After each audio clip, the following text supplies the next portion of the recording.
NEET പരീക്ഷയിലെ ക്രമക്കേടുകൾ ചൂണ്ടിക്കാട്ടി കോട്ടക്കൽ നിയോജകമണ്ഡലം MSF കമ്മിറ്റി കുറ്റിപ്പുറം റെയിൽവേ സ്റ്റേഷനിലേക്ക് നൈറ്റ് മാർച്ച് സംഘടിപ്പിച്ചു. NTA പിരിച്ചുവിടുക, സംസ്ഥാന തലങ്ങളിൽ എൻട്രൻസ് പരീക്ഷകൾ തിരിച്ചുകൊണ്ടുവരിക എന്നീ ആവശ്യങ്ങളുന്നയിച്ചായിരുന്നു പ്രതിഷേധ മാർച്ച്. മണ്ഡലം president advocate OP Muhammad Rauf അധ്യക്ഷത വഹിച്ചു. MSF സംസ്ഥാന പ്രവർത്തക സമിതി അംഗം ജലീൽ കാടാമ്പുഴ നൈറ്റ് മാർച്ച് ഉദ്ഘാടനം ചെയ്തു. റിഫാഖത്ത് എടയൂർ, അജ്മൽ മേലേതിൽ, ആഷിഖ് പുറമണ്ണൂർ, AK മുഹമ്മദ് ഷബീർ, ഷാഫി പാറമ്മൽ, ഫവാസ് നെടുവഞ്ചേരി, റജിൽ മാറാക്കര, AP മുഹമ്മദ് ഫാരിസ് എന്നിവർ സംസാരിച്ചു. ആഷിഖ് കുറ്റിപ്പുറം, അജ്നാസ് വളാഞ്ചേരി, റമീസ് കാവതികളം, ഫവാസ് കുറ്റിപ്പുറം, അഫ്സൽ മേലേതിൽ, നാഷിദ് എടത്തര തുടങ്ങി നിരവധി MSF നേതാക്കളും പ്രവർത്തകരും മാർച്ചിൽ പങ്കെടുത്തു.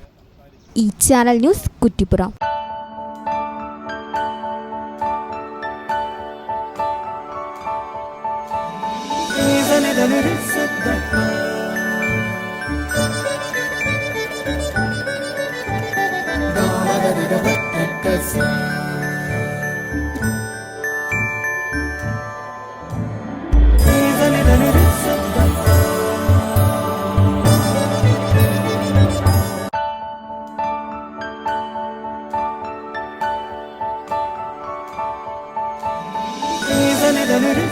Is